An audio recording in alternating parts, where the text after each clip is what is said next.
축하해. 내가 버린 쓰레기. 알뜰살뜰 주운 거. 내 남편과 결혼해줘.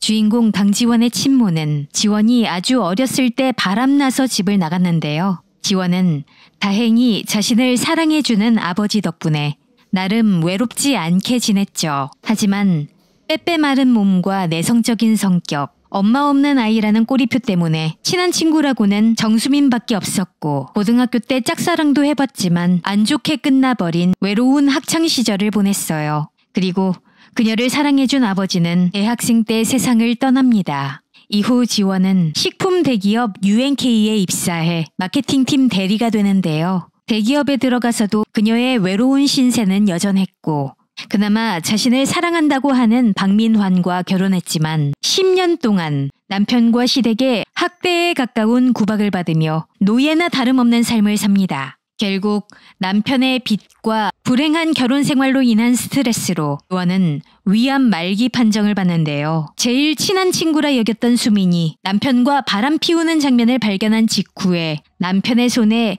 해당하는 비극적인 최후를 맞게 됩니다. 그런데 지원이 눈을 뜨니 자신이 멀쩡히 살아있는 건 물론 10년 전 아직 민환과 교제 중이었던 상황으로 돌아와 있었죠. 미래를 바꾸기 위해 민환과 헤어질 궁리를 하던 중 일어날 일은 반드시 일어나며 본인이 설령 피해간다 해도 다른 이가 대신해서 꼭 이루어진다는 법칙과 함께 객관적인 시선으로 수민을 지켜보며 그동안 자신이 얼마나 호구였는지와 자신이 친구 하나 없는 외톨이의 촌스러운 찌질이로 전락한 게 전부 수민의 교묘한 이간질 때문이었던 사실을 깨닫게 됩니다. 그래서 지원은 모든 불행의 원흉인 정수민을 자신의 원래 운명 속에 대신 밀어넣고 자기와 다른 사람들이 겪은 불행을 바꾸기로 결심합니다. 지원은 우선 회사 후배인 희연의 조언을 통해 스타일을 180도 바꿔 화려한 스타일의 엄청난 미인으로 거듭났고요. 김경욱 과장에게 수시로 갑질을 당하던 주란과 희연을 도와주면서 회사에서 많은 아군을 얻게 됩니다. 그리고 동창회에서 수민이 그동안 벌인 이간질을 간접적으로 밝혀 모든 진실을 알게 된 고등학교 동창들이 지원에게 진심으로 사과하게 되고 절친한 친구들도 많이 생기게 되죠. 그러니까 지원이한테 좀 잘해주라니까. 야, 너 진짜 UNK 계약직이야? 누가 그래? 지원이가 그래? 지원이가 너 계약직이라던데. 자기가 데리고? 말 나온 김에 이 명함 좀 줘봐. 강지원은 데리던데 넌 뭐야? 사원이지 뭐. 지원이가 승진이 빨랐어. 그래서 나도 이제 곧 장난해? 네가 계약직으로 꽂았는데 걔가 승진이 빠를 리가 있어? 지인 추천으로 입사를 한 건데 자소서니 면접 비결이니 하면서 너 나한테 얻어먹은 건 뭐야? 네가 면접 1차, 2차, 3차 그거 다 다르게 접근해야 된다고 그랬잖아. 은호랑 사귀었단 얘기는 뭐야? 도대체 연락도 안 되던 은호가 어떻게 동창회 한다는 걸 알고 온 거야. 너네 아직도 이런 얘기해? 어릴 때 얘기다. 우리 이제 31살이야. 그만해. 이거 완전 웃기는 지지배네. 우리가 내내 네 거짓말에 놀아놨으니까 하는 얘긴 거 아니야. 너 지원이한테 짝퉁 선물한 거 진짜야? 그것도 지원이가 따라한 게 아니라 네가 선물한 거라며. 그 짜발이 티나는 거를. 걔는 뭐 그런 얘기까지. 너 지금까지 지원이 욕먹이려고 한 거야? 내가 왜 그런 짓을 해. 난 지원이 친군데. 강지원이 고등학교 내내 욕 처먹고 다닌 게 누구 때문인데. 네 남자 따라다닌다고 네 것 탐낸다고 네 것 다 갖고 싶다고 맨날 징징댄 게 너야. 난 강지원 욕하라고 한 적 없어. 니들이 맘대로 욕해놓고 왜 나한테 지랄들이야. 와, 이거 참 신하게 미친년이네.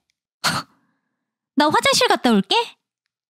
한편 지원은 자신의 것이면 무조건 탐내서 빼앗고 보는 수민의 성격을 이용해 민환을 갖고 싶은 남친으로 엄청 포장하는 동시에 수민과 민환의 접점이 많이 생기도록 유도해 둘을 깊은 관계로 이어지게 합니다.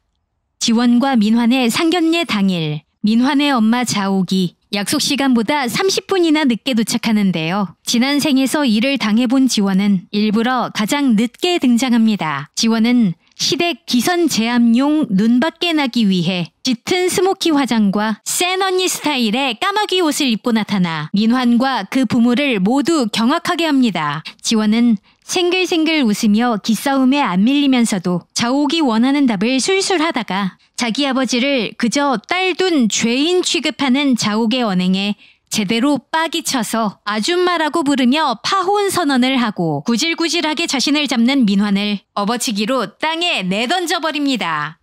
이후 계획대로 민환과 수민이 결혼하자 결혼식 날 지원은 세련된 메이크업을 하고 새하얀 민폐 하객룩에 명품 액세서리와 가방으로 코디를 한 신부보다 더 환하게 빛나는 모습으로 나타나 일생의 가장 큰 경사인 결혼식에서 촌스러운 웨딩드레스를 입은 수민을 간접적으로 엿먹입니다. 수민의 드레스는 2024년 기준 고작 10만 원대 중반의 가격인데 지원의 복장은 트렌치 코트까지 합치면 500만 원 상당의 가격이죠.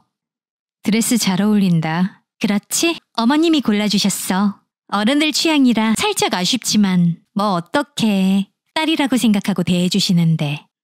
너랑은 잘 맞아서 다행이다. 사진 찍자. 사진사 좀 불러봐. 아니, 사진까진 찍을 필요 없을 것 같고. 축하해. 내가 버린 쓰레기. 알뜰살뜰 주운 거. 지원은 들고 있던 핑크색 샤넬백을 수민의 발치에 던지는데요.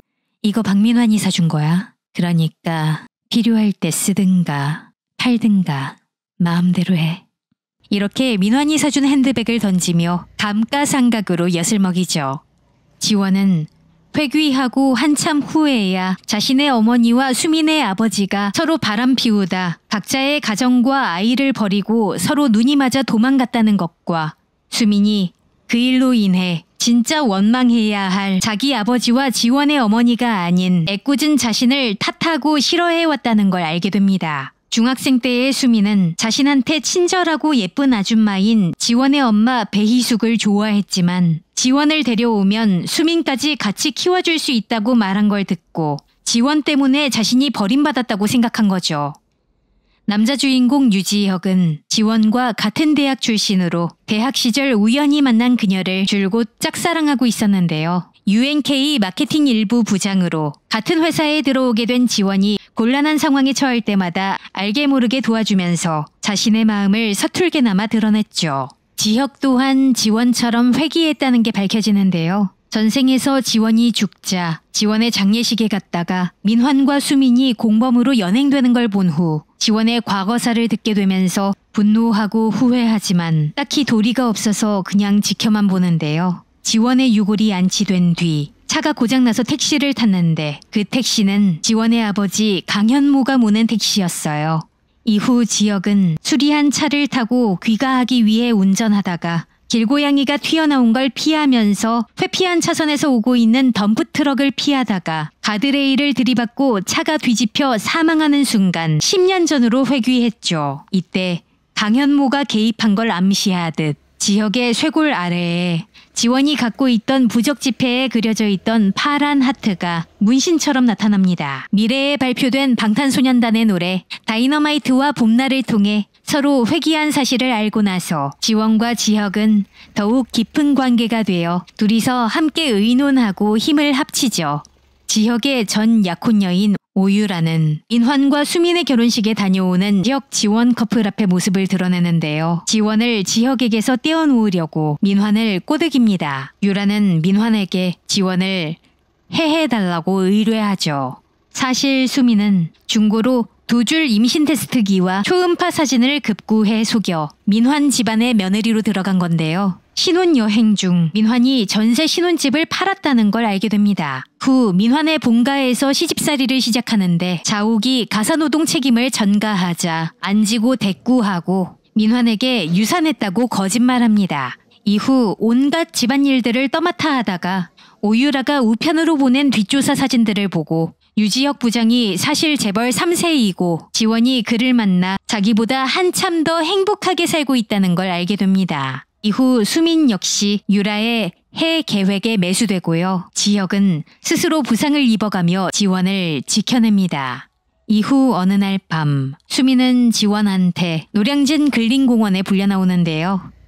예전부터 물어보고 싶었는데 이젠 물어볼 수 있겠다. 넌 어떻게 사람 죽일 생각을 해? 돈 때문에? 무슨 소리야?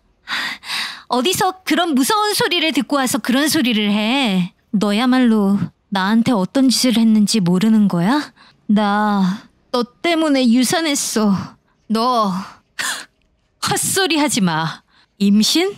박민환 무정자증이야. 애초에 임신 같은 거 할 수 없다고. 무슨 소리야? 나 진짜 임신했었어. 초음파 사진도 있고 나 아기 태동도 느꼈어. 그만! 거짓말 좀 그만해. 그놈의 거짓말! 수민의 거짓말에 질릴 대로 질린 지원이 분노로 울부짖자 수민은 그 와중에도 발악을 해가며 자기 연민까지 하지만 아무 타격도 받지 않은 지원에게 죄다 논파당하고 더 가혹한 지옥을 예고받습니다. 이후 작전을 위해 지혁이 수민을 만나는데요. 지혁은 자신은 지원에게, 수민은 민환에게 배신당했으니 지원과 민환을 간통죄로 엮어 나락으로 떨어뜨리자며 작전을 짜는 척하고요. 유라와 놀아나는 민환을 발견할 수 있도록 수민을 유라가 묵는 호텔에 보냅니다. 수민은 한 침대에 누워있는 민환과 유라를 발견하죠.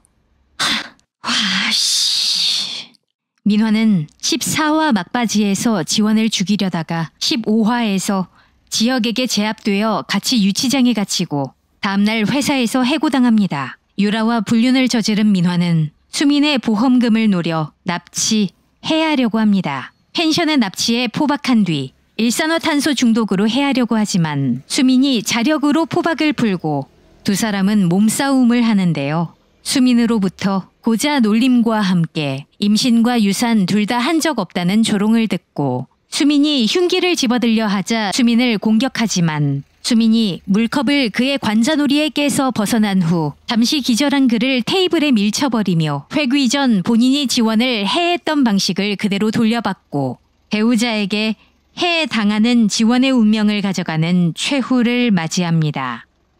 이렇게 드라마 내 남편과 결혼해줘의 명장면들 만나보셨어요. 이 드라마의 전반적인 평이 나쁘지는 않았는데요. 12화 보아가 맡은 오유라가 등장하고 나서부터 이야기 전개가 원작과 확연히 달라지면서 평이 안 좋아졌죠. 원작 웹소설에 비해 오유라의 비중이 지나치게 늘어나 좋은 평을 받는 정수민의 분량까지 다 잡아먹었고 보아의 입술 메이크업과 연기할 때의 발음과 끄듬 처리도 어색해서 드라마 몰입에 방해된다는 평이 많았죠. 그래서 재벌집 막내 아들처럼 시원하게 말아먹는 국밥 엔딩이 나올까봐 걱정한 시청자들이 참 많았는데요. 내 남편과 결혼해줘는 15화와 마지막 회인 16화에 걸쳐 악역들을 확실하게 응징하면서 다행히도 원작처럼 해피엔딩으로 끝났어요. 주연이자 악역을 맡은 이희경과 송하윤 두 분의 연기는 굉장히 좋은 평을 받았어요. 두 분 다 원래 연기를 잘하고 이희경님은 기존에 유머, 코믹함이 있는 훈남 이미지이고 송하윤님은 쌈 마이웨이 속 지고지순하면서도 귀엽고 사랑스러운 이미지가 강했는데 두 분 다 역대급 악역 연기로 연기 스펙트럼을 한층 더 넓힌 것 같아요. 드라마 내 남편과 결혼해줘는 로맨틱 코미디와 판타지 또는 사이다처럼 시원한 복수 드라마를 좋아하는 10대부터 40대 여성분들께 추천드리겠습니다. 다음에도 재미있는 한국 드라마 이야기 오디오로 들려드리고 이야기를 담은 영상 보여드릴게요. 시청해주신 여러분 감사드리고요. 구독과 좋아요 해주시면 아주 많이 감사드려요. 출발 오디오 여행이었어요. 고맙습니다.